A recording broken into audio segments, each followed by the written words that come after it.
My name is Steve Vieweg, and I'm the Associate Director of the Center, and it's a pleasure to welcome you.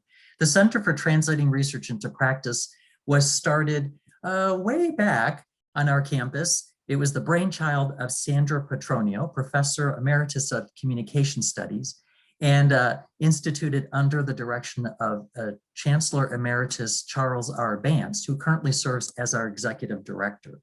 The goal of the center is to recognize and celebrate examples of translational research in our community. So we are delighted today to share with you in our current series of community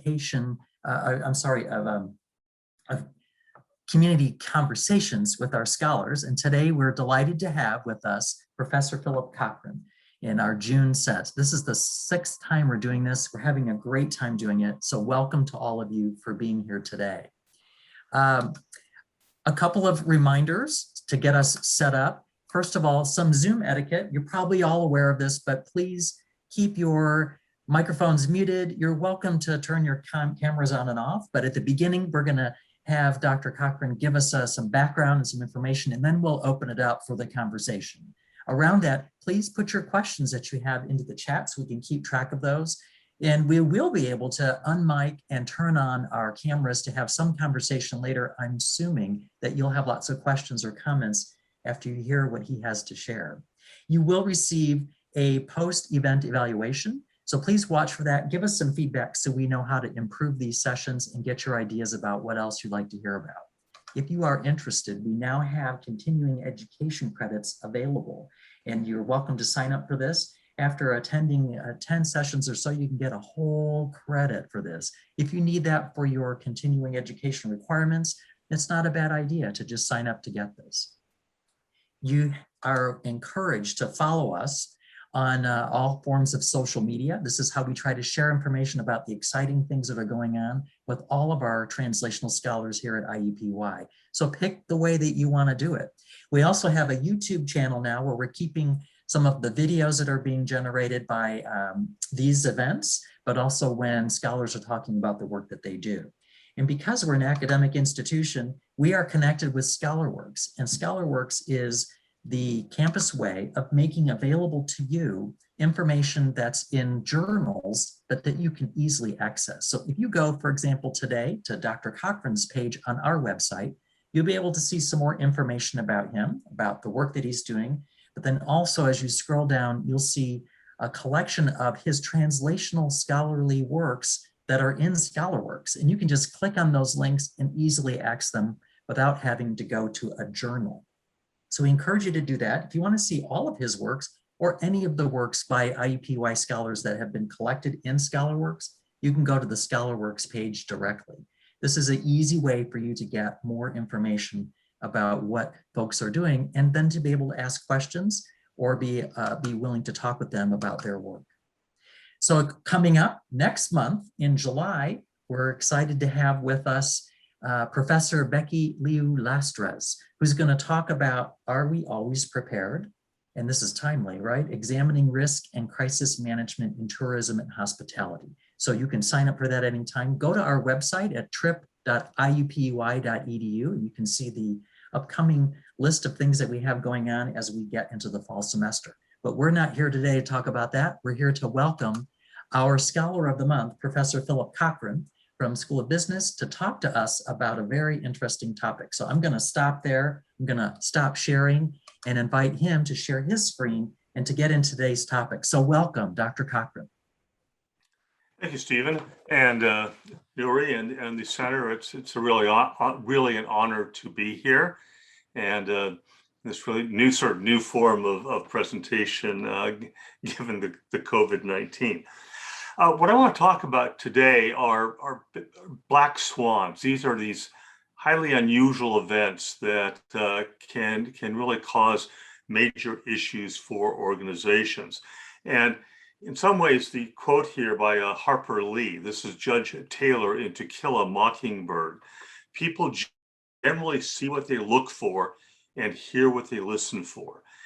And this helps explain why we don't get prepared for these types of events. So much of my current research these days is looking at black swans and their near relatives, and I won't get into the details and the fine distinctions here, but gray rhinos, invisible gorillas, and elephants in the room.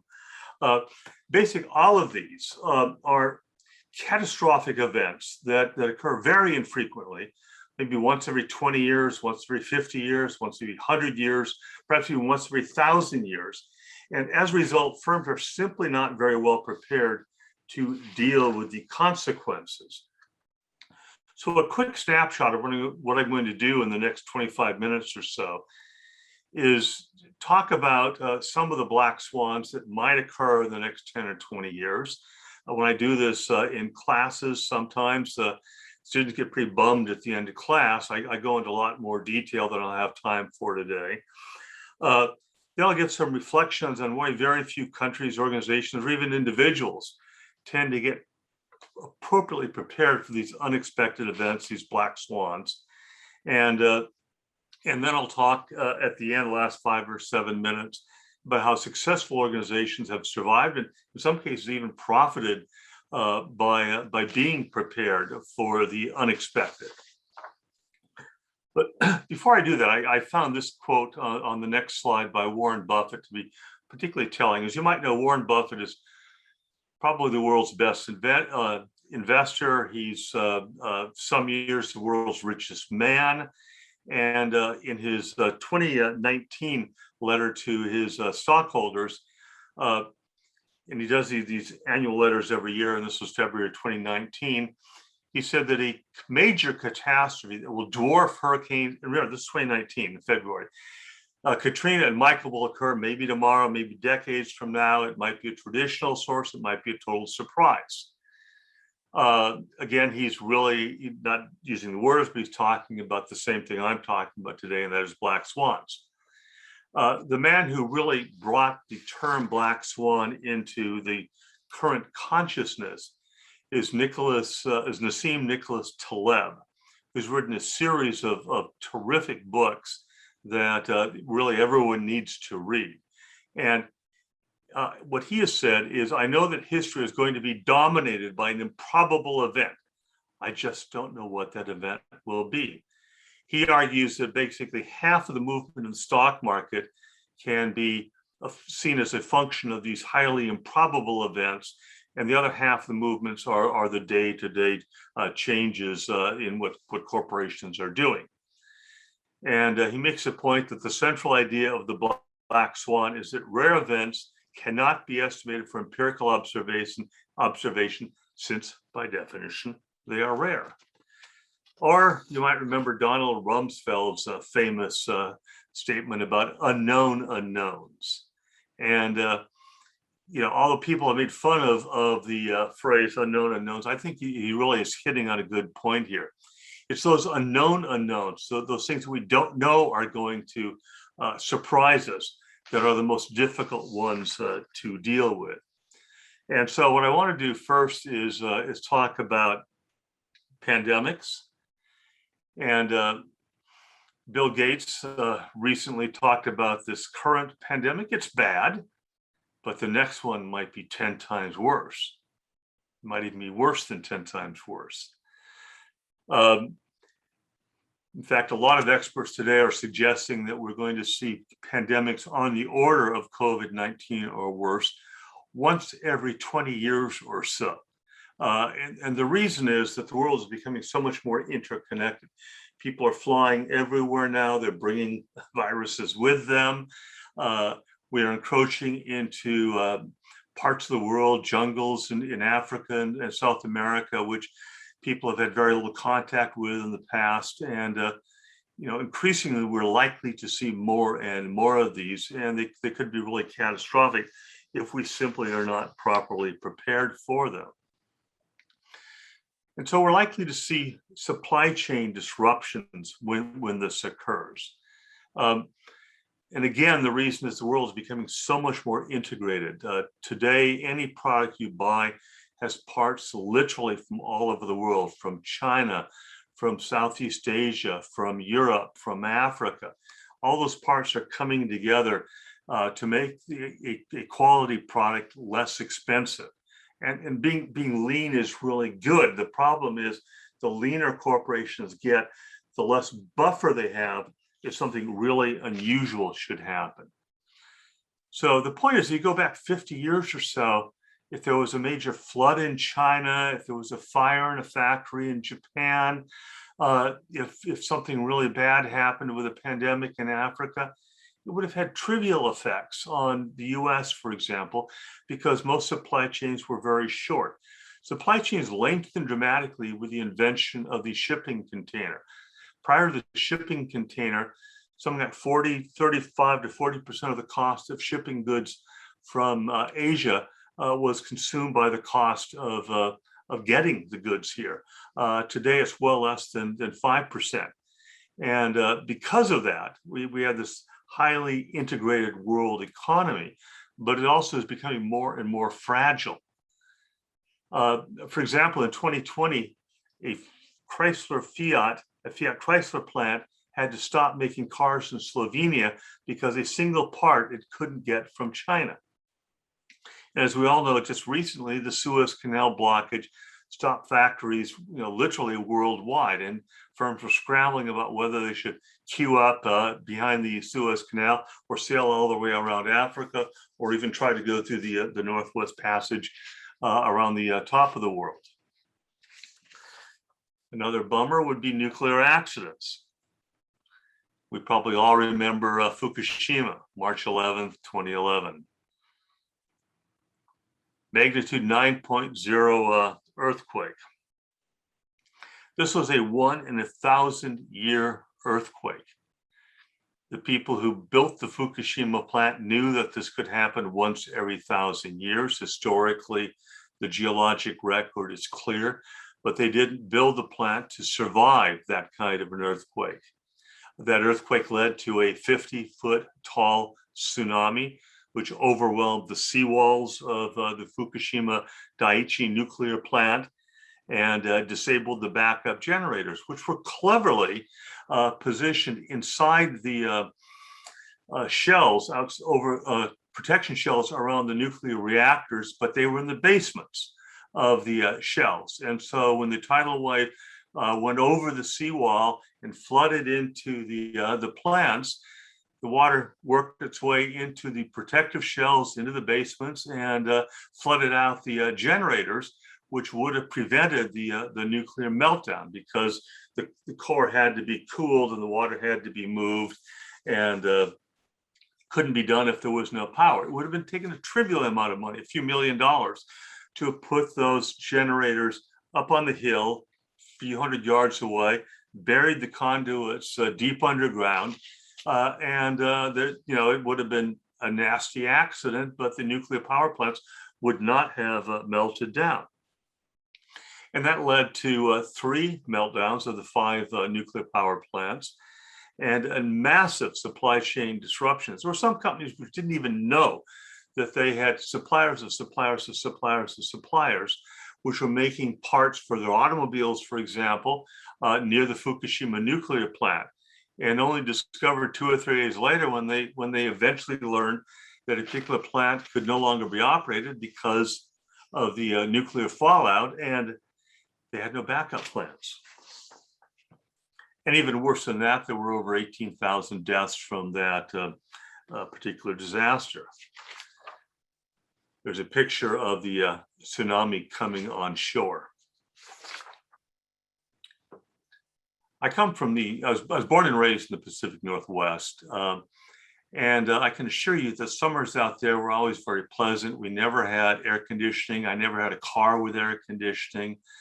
Many of my relatives who still live out there do not have air conditioning. Temperatures today in Seattle will hit an historic record. They're predicted to hit 107 degrees. Now, back in the dark ages, when I was a youth and living in Seattle, anything over 80 was horrible, terrible, stressful. I couldn't barely, manage it. And here we're talking about temperatures almost 30 degrees higher.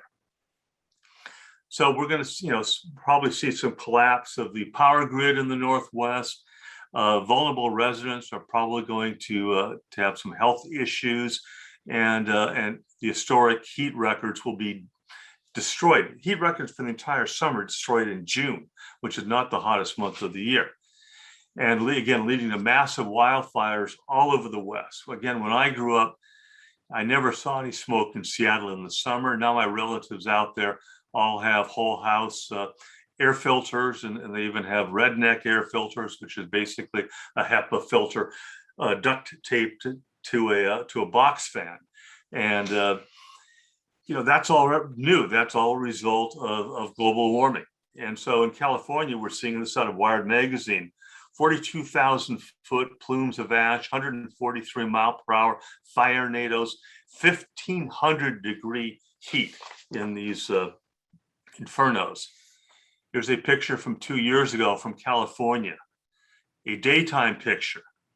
It's so dark it looks like night, and these are the firemen trying to put out this massive fire, which is threatening one of the towns in California. Continuing on my downward trend here in terms of what we might face in the next 20 years, severe weather issues, Katrina or Superstorm Sandy, those are basically now considered about 1 in every 20-year events. Blizzards, if any of you were here, I wasn't, but I was in Pennsylvania during the blizzard of 78.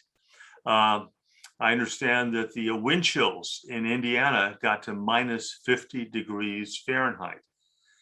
There were 30 inches of snow, but that led to drifts that literally covered up the fronts of some houses. So I have students who will tell me stories, their parents related to them, about getting in and out of their houses through second floor windows.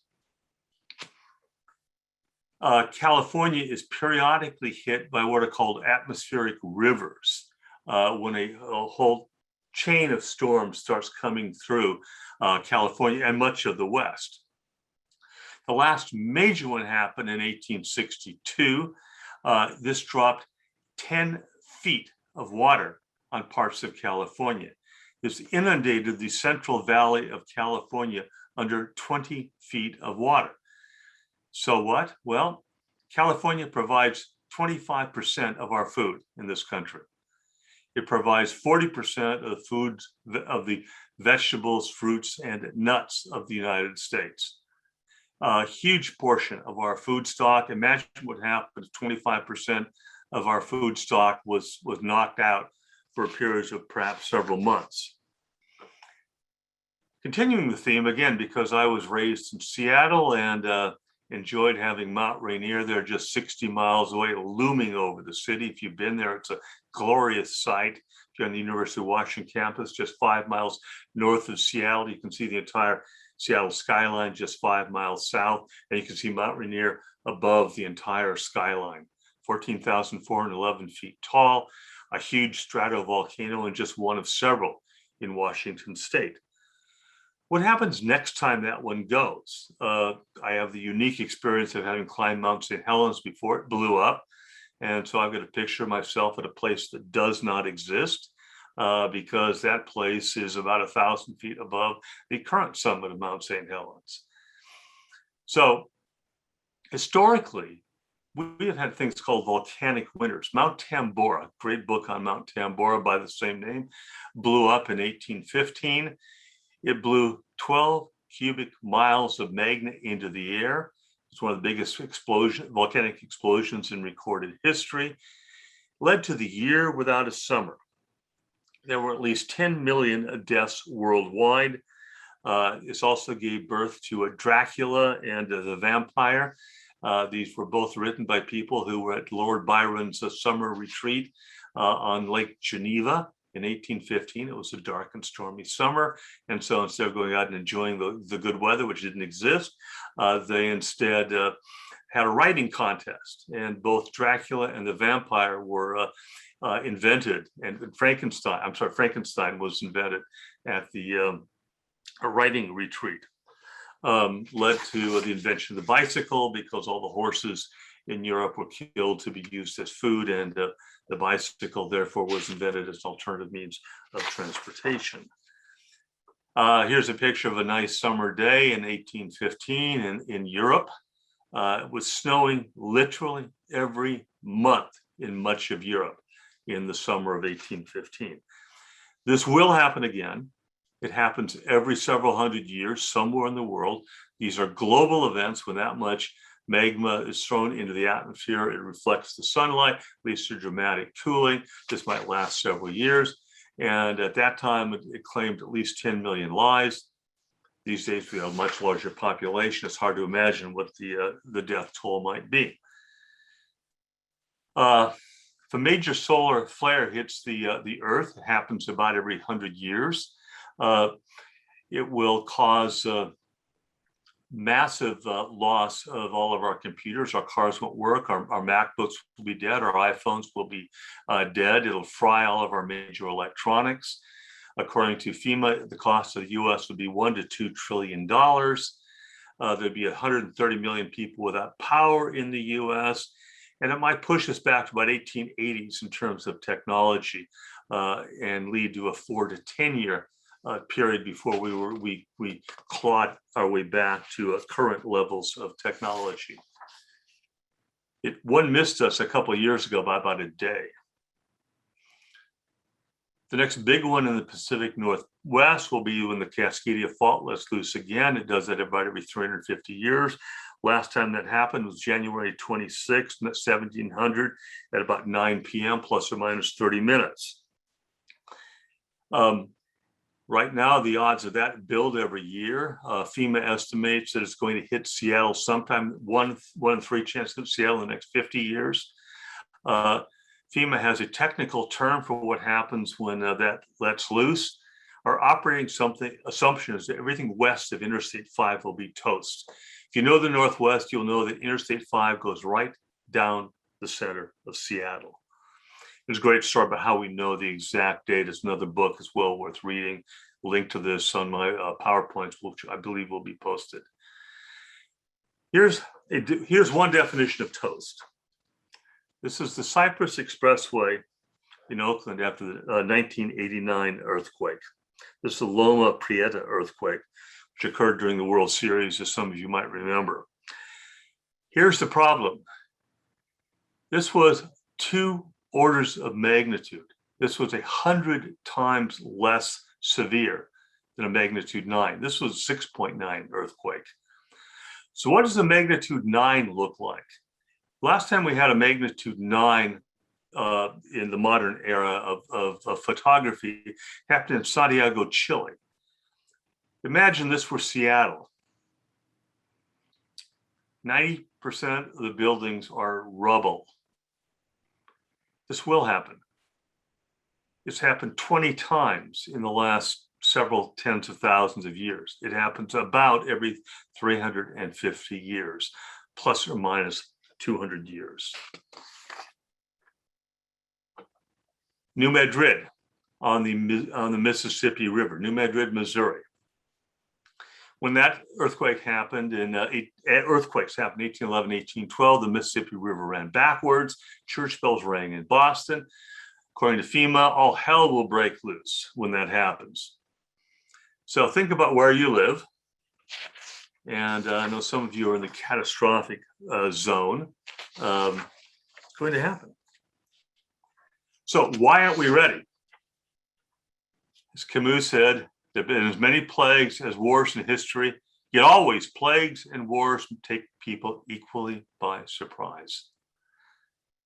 9/11 Commission talking about what happened in 9/11. The most important failure was a failure in imagination. Leaders simply didn't understand the magnitude of the threat. So why does that happen? The point is that human decision making is inherently flawed. We are all systematically irrational. This won Daniel Kahneman the Nobel Prize in Economics, a psychologist. He won the Nobel Prize in Economics in 2002 for his work in psychology, which has had a dramatic impact on economics. Again, humans have built-in irrationalities, which are important. We have to have it to survive on a day-to-day basis. But the problem is we also rarely learn from history, and we don't practice really sound decision-making skills. And you can't teach sound decision-making skills. Common decision-making errors, crop up time and time again. groupthink when everyone in the senior leadership thinks exactly the same. That's what happened at Pearl Harbor in 1941. Recency bias, we don't reflect back on the 1978 blizzard, the last pandemic in 1918, or the last big earthquake in 1700. The Dunning-Kruger effect. People tend to think they are brighter than average. 90% of male drivers believe that they're above average. Doesn't make a lot of logical sense, which leads me into something I'm meaning to write a paper on with a couple of female colleagues, incidentally, called male idiot theory. Some of you might enjoy this. This is basically points out the fact that 90% of the Darwin Award winners, these people who remove themselves from the gene pool in a spectacular manner, 90% of those folks were male, and that's got a p-value of 0.001. And this was actually published in BMJ, which used to be the British Medical Journal. This Christine Lagarde, who was head of the International Monetary Fund and currently head of the European Bank, has said, if it was Lehman Sisters, it would be a different world. Think of Lehman Brothers going bankrupt, one of our major investment banking firms in this country. And there's more than a dozen other common decision-making areas that we make. So how do you avoid it? Scenario planning. Sorry, I'm running really quickly to try to get through this next 5 minutes. Create different stories about possible futures. Make sure everyone thinks about what could happen in the future. Bill Gates was talking about the next pandemic in 2017. There are TED Talks you can find about Bill Gates saying it's going to happen, it's going to be bad, it's going to happen fairly soon. And it happened. No one listened. Scenario planning is your organization's radar. You have to create those stories. You have to create diverse teams. You've got to create teams of men and women, people of different races, people from different nationalities, people of different age groups, people from different socioeconomic backgrounds. And you got to protect your dissidents. James Mattis, previous Secretary of Defense under Donald Trump, because maverick thinkers are so important to an organization's adaptability, high-ranking leaders need to be assigned the job of guiding and even protecting them. You've got to encourage devil's advocates, people who will tell the CEO that they're full of it. You've got to insist on differing opinions. One of my favorite stories was a story about Alfred P. Sloan, the legendary head of General Motors in the 1930s. He's running a board meeting. He proposed a significant change in GM strategy. Everyone nodded their head and said, yes, Mr. Sloan, that sounds like a good idea. He says, anyone disagree with me? None of the board members disagreed. So, okay, we're tabling it until we get someone who disagrees with me. Very few senior executives are willing to tolerate, even encourage, differing opinions. Firms have to have sufficient liquidity, cash on hand. The firms that did well in COVID-19 crisis not only had enough cash on hand, they also had lines of credit they drew down before it really hit badly, but you had to move very quickly on that. Employee skills, you need to know what your employees know. Do you have medical personnel working for you? I've had surgeons who worked for me teaching strategy classes when I was in administration, people who are doing search and rescue, EMTs, people who are teachers and hams and that sort of thing. You got to provide proper training for your employees and perhaps pay for that training, give them time off to do the appropriate training that they can be useful in an emergency. You know, perhaps hire for other skills. Run simulations. What are your strengths and weaknesses? Do what the military does, do war gaming or red teaming. Try to find unexpected problems. When Hurricane Andrew hit Florida in 1992, Florida Power and Light couldn't get the lines restrung because the lines people were home because their children were home, because the teachers were home, because the schools weren't open. And they eventually had to bring the children into various Florida Power and Light offices and bring them in with teachers to actually free up the lines people to go out and put up the power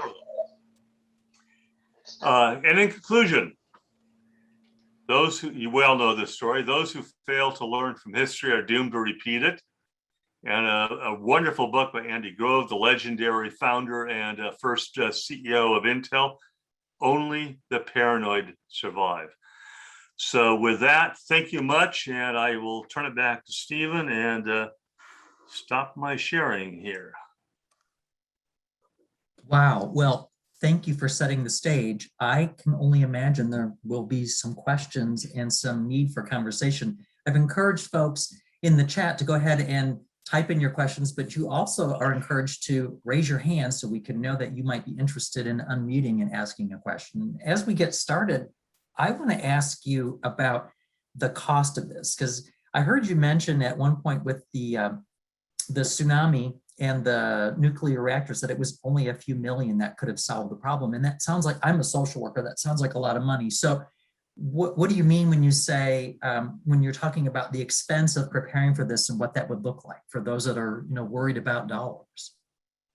Well, when you're talking about a nuclear reactor, you're talking about billions of dollars, and a few million is pocket change. And so when you're talking about billion-dollar projects or tens of billions of dollars projects or a trillion-dollar economy, an investment of a few billions of dollars in the U.S. in public health, you know, might have eliminated 99% of what happened the last year and a half. I'm just appalled by the fact we had basically not sufficient national preparation. And that goes back to not just the last administration, but previous administrations as well. The other example, which I love to use in class, is many years ago, I did a lot of mountain hiking and climbing. I led climbs up Mount Rainier and various other stratovolcanoes.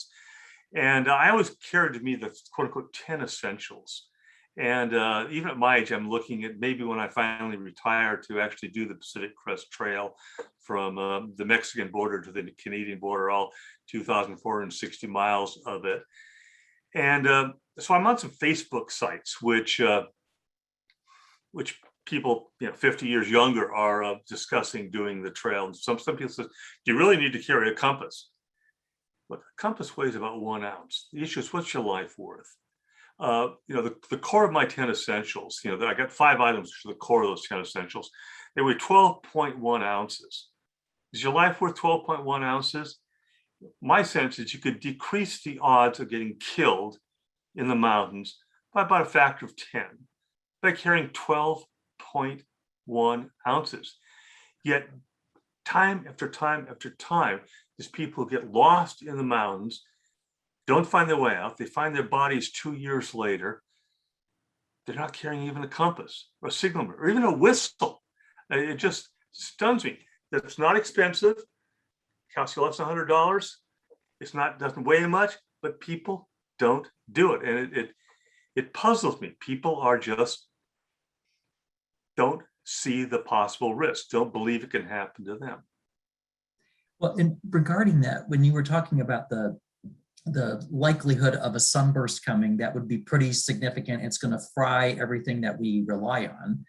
That makes me wonder, like, well, what can we individually do that would be the 12.1 ounce, you know, something that would help prepare me for some event like that? Because I'm thinking, like, I want to be prepared. So what would you recommend on that? This is just for Steve. The rest of you don't have to listen, but I want to be prepared for this. Just Google Faraday box or a Faraday bag, F-A-R-A-D-A-Y. This would be a metal mesh bag, and or simply a metal trash can that you can put your gear in and put the lid down on it. And the odds are that anything in that would survive, because usually you have some warning of the actual flare hitting us. You'll see the light from it first. And we might have a day or 2 or 3 before the actual flare hits. So it'd be some time to prepare. But I don't know what you do with your car unless you have a metal mesh blanket you could throw over it, because the chips in your car will be fried. If we're on the side of the Earth facing the sun when the flare actually hits. And again, roughly every 100 years, this thing happens. Again, it's been over 150 years now. But back during the 1859 event, telegraphs operated without batteries. They actually removed the batteries from the telegraphs, and they were doing transcontinental telegraph service just because the wires themselves were electrified. They were actually able to see the aurora borealis at the equator. And the point is, we know this is going to happen. We know that all the major transformers all over the country will be dead, and we don't have an inventory of those transformers, these big round things up on poles. We have enough inventory to replace the hurricane damaged ones, but we don't have enough inventory anywhere near enough inventory to replace the whole countries. So you got to get a horse and a farm. Well, and I actually have had the pleasure of doing some work over the last 10 to 15 years with colleagues at the University of Puerto Rico. And over the last several years, we've had lots of things to deal with. So first it was Maria, and that was devastating to the island, and particularly for power, because they were very ill prepared for what the hurricane did to the power lines, because they were all above ground, and the cost of putting it down below was too high, so they didn't do that. But for me, that's a pretty recent example of what you're talking about how long it would take. And when I talked to my colleagues there, right after the hurricane, they're used to these sort of things, right? They have this sort of event more often than we might hear in central Indiana, but they figured it would take 5 to 10 years to recover from that one based on other experiences. And so I was struck by your comment about with a solar flare that it could take 4 to 10 years, I believe you said, to really recover from that or to get things back in place. And your example of just not even knowing where transformers are, that could be pretty devastating. That could take a long time. And I can't imagine what it would be like to live without power for more than a day, let alone 6 months or 5 years. And a big parts of the country without air conditioning. Or think about Texas in February.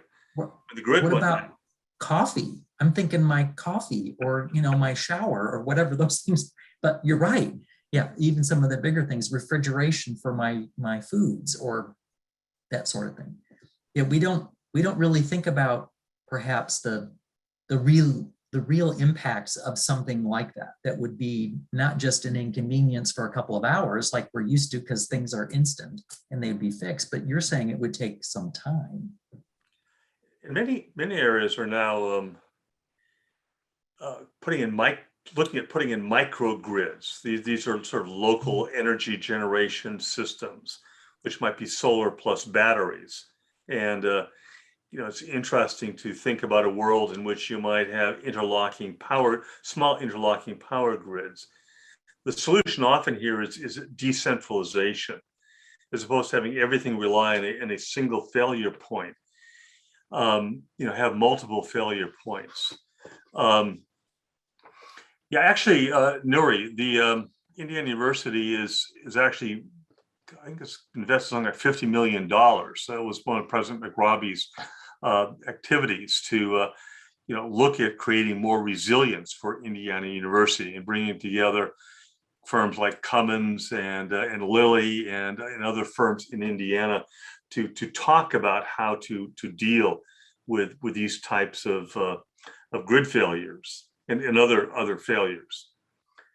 The other thing which fascinates me is the fact that there was some good articles about a year ago about California and Oregon, coastal regions which were prepared for the tsunami, and actually found that really helped them be prepared for COVID-19, because they knew that Mrs. Jones up on the hill there needed diabetes drugs, and they had stores of supplies and food and other things ready for a tsunami, but it helped them get through COVID as well. So the point I make when I have significantly more time is preparing to be resilient in general can prepare you for most of these. Something like the asteroid that hit the Yucatan 68 million years ago and killed all land animals. We can't prepare for that one. That's we're all toast at that point. But for things less dramatic, we can get prepared. So like in Kathy's comment, with availability of new technology and AI aren't businesses and organizations. They are better at assessing it, but the issue is is senior management willing to listen? another one of my favorite examples, which most people aren't familiar with. Any of you heard of World War Zero? Some historians call this war World War Zero, the first modern war with modern weapons and modern tactics, which preceded World War I. This was the Russo-Japanese War in the knots of the 19th century. Turned out the Japanese fleet sailed into Port Arthur, the current Dalian, and sunk the Russian Pacific Fleet, and then declared war on Russia. So, Japan had this thing about, sinking the fleet and then declaring war. Sounds surprisingly familiar. And so some folks in the US Navy thought that maybe we ought to test and see if Pearl Harbor could handle something like this. And so in 1932, there was a red team attack on Pearl Harbor, in which 2 aircraft carriers were tasked with sending fighters into Pearl Harbor and fake bombing. They dropped the bags of flour, and the fighters all had blanks in them. Pearl Harbor had no defense at all. All these ships, including all the 6 battleships, were sunk, and sunk in quotes. All the airplanes on the runways were destroyed, and complete surprise, complete destruction of the U.S. Pacific Fleet. 6 years later, that was repeated in another war game. Same result: the Pacific Fleet was sunk, and with no casualties, all among the attacking forces, which at that time were U.S. Admiral Yamamoto, educated at Harvard, tried it a 3rd time, this time with real guns and real bombs. And this time he had basically the same effect, except luckily the battleships, so the carriers were at sea. Okay, Nuri's asking the relationship between black swans, great rhinos, and invisible gorillas. Academics love coming up with different terms. Taleb came up with the term black swan and really brought it into the current strategy literature. And so anyone doing strategy today has to talk about black swan events. Again, the problem is that Taleb says those are things you cannot foresee. Those are Rumsfeld's unknown unknowns. Those are getting tackled by someone you don't see coming at you and you're not anticipating, you've got no defense against. And so Michelle Walker wrote a book called Gray Rhinos. And she said, well, what about the events that are out there that you see coming? The really big dramatic ones, and you never get ready. A good example in corporate strategy is Kodak. Kodak saw digital photography coming for 10 years. They developed white papers on digital photography. They developed the first digital camera. But my mental image of the Kodak executives were a bunch of guys in 3-piece suits standing in the middle of a railroad track in the middle of Kansas, seeing a train coming 10 miles away. Hey, Joe, do you see a train coming? I do. Think we might want to move? Nah, it's not going to get here. Still coming, still coming, still coming, and then splat. Kodak was destroyed by digital photography. It saw it coming. It didn't react. And those are the gray rhinos, and ones you should see coming. Let me throw out my favorite gray rhino that maybe none of you have thought of. Population bust. There's a great book that came out earlier this year, or maybe it was last year, talking about the possibility that the name of the book is called Empty Planet. And the authors point out that you go back 2 or 3 generations in most of the world, and families typically had 6 to 8 kids. Then they had 4 to 5 kids. And then in my generation, there were 3 kids. And in my son's generation, maybe it's 1 kid. Look what's happening in China, going from forcing people to only have 1 kid to saying, okay, it's okay to have 2. Now, please have as many as you can. But it's not going to turn around. It's not going to turn around for 2 reasons. One is urbanization. When you're on farms, it really matters to have a free labor. If you had 6, 8, 10, 12 kids, you got a lot of free labor.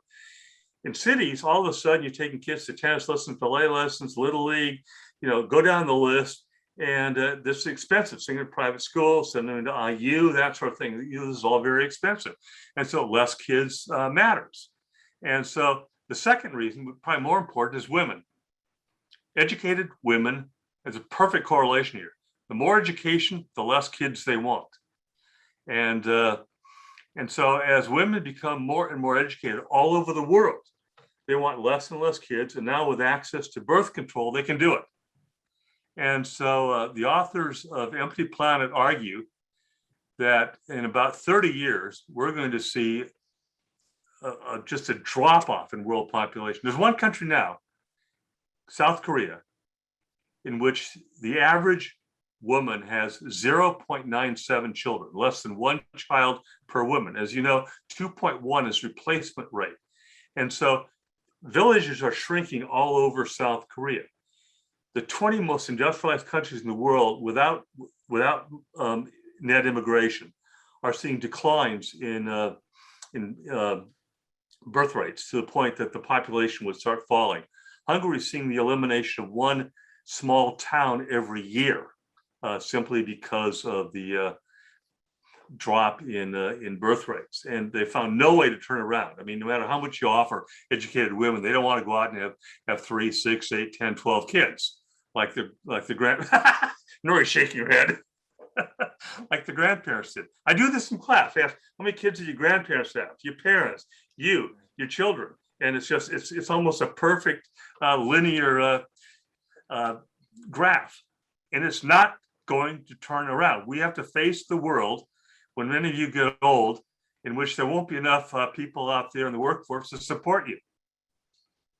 On that note, Phil, I was thinking about, as you were talking earlier, in my work, I work in the area of kids with developmental disabilities and other disabilities. And there's been a pretty strong effort off and on for planning around, for like tornadoes or those kind of events, to understand about disability, right? And what being prepared. So that's to me, like an example of how to be prepared for things, because whatever's good for people with disabilities is good for all of us, has been my experience when we plan about that. But as maybe a final question before we have to finish up today, what do you think we should be doing as a campus, right? As IUPUI, you said IU globally had put some resources in there, but what do you recommend to all of us that are part of this campus community that we should be doing as a result of what you've shared with us today? Well, I know that many of my colleagues were pretty unhappy during COVID, having to pivot and teach remotely.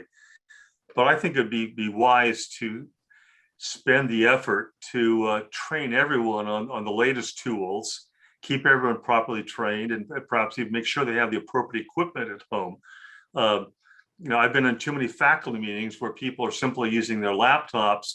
The speakers on laptops are crummy, the microphones are lousy, and they're teaching with us. You spend $100 on a good microphone, $100 on a good camera, plug those into a laptop, and you got a much, much better experience. And so, although COVID forced us all to learn this technology, I think it'd be good to keep our guard up, because this may happen again. And so the other problem we're going to face, so of course, is going to be the enrollment cliff is coming up. We're looking at the enrollment cliff in 2 or 3 years, and everyone thinks they're going to avoid it, but we're not. And it's not going to bounce back up again. We're going to have less students in 10 years than we have today. We're going to have less students in 20 years than we have today. And we've got to start planning for that today. If we don't, we're going to overbuild on the physical side and underbuild on the intellectual side. Wow, you've given us a lot of things to think about, and I can't thank you enough for helping us engage in this conversation. And I hope that people are intrigued and interested to learn more. You've given us a lot of resources, and as you did mention, Nuri, our amazing program assistant, will send out a copy of the PowerPoint, as well as you'll get an invitation to do an evaluation today to give us some additional thoughts about what to do for this event. We want to end early enough so that you have time to go prepare for your next Zoom meeting at 1 o'clock and to get a chance to do what you need to do. So thank you for joining us today. You could join us again next month on July 23rd for our next community conversation with our Scholar of the Month. Be sure to visit us on the web at trip.iupui.edu to learn all about our amazing translational scholars and the work that they're doing. And give us a call or give us an email if you have an idea or you want to interact with us in some other way. So thank you for attending, and we'll look forward to seeing you another time. And let's give a round of virtual applause to Dr. Cochran for his work. Thank you so much.